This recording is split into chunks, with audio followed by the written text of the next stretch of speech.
Kita kembali akan berdialog dengan Pak Abdullah, Humas dari Mahkamah Agung. Pak Abdullah, kita ingin tahu nanti denda ataupun katakanlah hukuman selama seumur hidup bagi koruptor 100 miliar ini akan seperti apa aplikasinya, Pak? Apakah ketika ketuk palu langsung semua yang korupsi 100 miliar merugikan 100 miliar akan dihukum seumur hidup, Pak Abdullah?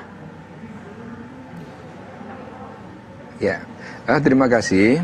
Mahkamah Agung pada tahun 2020 ini telah mengeluarkan Peraturan Mahkamah Agung nomor 1 tahun 2020 tentang pedoman pemidanaan, ya, pasal 2 dan pasal 3 Undang-Undang Pemberantasan Tindak Pidana Korupsi.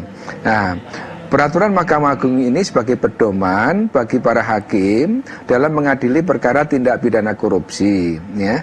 Sebagai landasan filosofinya yaitu, ya, penjatuhan pidana harus dilakukan dengan memperhatikan kepastian dan proporsionalitas pemidanaan dalam rangka mewujudkan keadilan berdasarkan Pancasila dan Undang-Undang Dasar 1945. Kemudian perma ini juga memberikan tujuan agar menghindari disparitas, ya, perkara yang memiliki karakter serupa. Ini diperlukan pedoman pemidanaan, jangan sampai terjadi nanti perkara yang serupa ini ada disparitas pemidanaannya, sehingga inilah pentingnya pedoman ini dibuat oleh Mahkamah Agung. Oke, Pak, berbicara soal pedoman ini, Pak, apakah nantinya hukuman ini akan langsung diterapkan bagi mereka yang memang terbukti melakukan korupsi sebesar 100 miliar rupiah atau lebih, atau masih melihat peran-peran mereka dalam tindak pidana korupsi tersebut, Pak?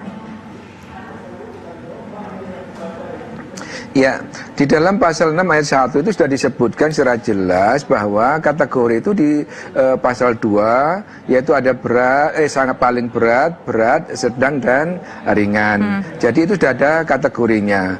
Terhadap pasal 3 ini diatur dalam pasal 6 ayat 2, yaitu ada kategori paling berat, sedang, ringan, dan paling ringan. Itu sudah ada kategori-kategori dan lampiran-lampiran yang menjadi dasar untuk memasukkan tindak pidana itu masuk kategori yang mana, gitu ya. Jadi mulai tingkat kesalahannya tinggi atau sedang, itu sudah ada. Kemudian berapa kerugian negara yang ditimbulkan, kemudian berapa yang dinikmati, berapa yang dikembalikan, itu semuanya sudah diatur di sana. Disinilah prinsip keadilan itu diterapkan di sana. Kita ingin semua prinsip keadilan diterapkan begitu ya, Pak, dalam proses penegakan hukum. Tapi kita ingin tahu, Pak, masyarakat awam ingin tahu nih, Pak, ini orang-orang yang seperti apa, Pak? Contoh kasusnya, konkretnya akan dihukum seumur hidup untuk kasus korupsi yang seperti apa, Pak? Apa yang misalnya dia lakukan, Pak?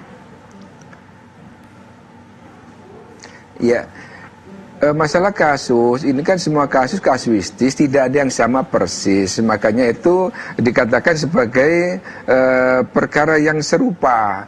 Jadi bukan berarti sama persis, ya.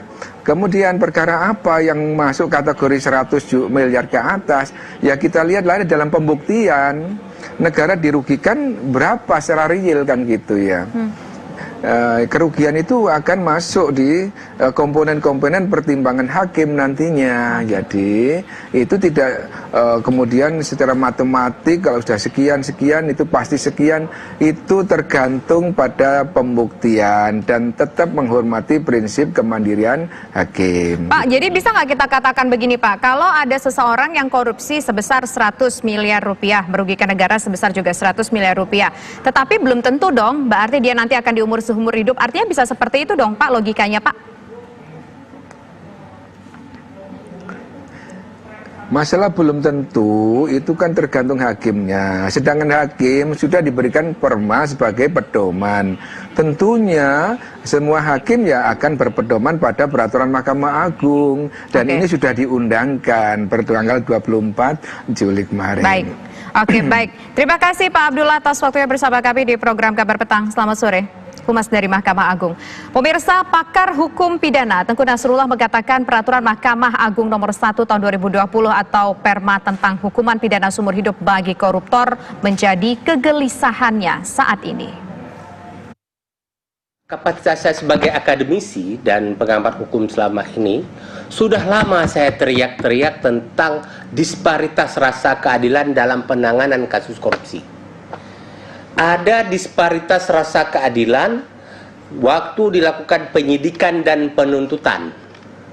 Misalnya, antara ada 3 lembaga yang berwenang menyidik, yaitu polisi dan jaksa satu lagi KPK.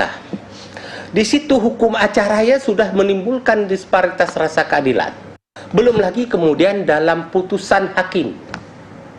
Ya.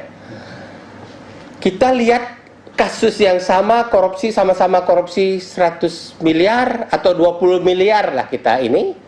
Kemudian ada yang dihukum 2 tahun, ada yang 3 tahun, ada yang 10 tahun, ada yang 18 tahun, ada yang 12 tahun. Beda-beda, padahal sama dampaknya, perbuatannya, jenis perbuatannya sama. Ini saya sudah lama teriak, baik di kampus, di UI dulu waktu saya masih sebagai dosen sebelum pensiun, maupun di berbagai kesempatan saya ceramah pendidikan dan lain-lain. Saya sampaikan hukum tidak boleh begini. Nah, alhamdulillah, kerisauan saya, protes-protes saya, kritik-kritik saya selama ini direspon oleh Mahkamah Agung dalam bentuk produk ini. Mungkin ini juga banyak masukan dari berbagai pihak.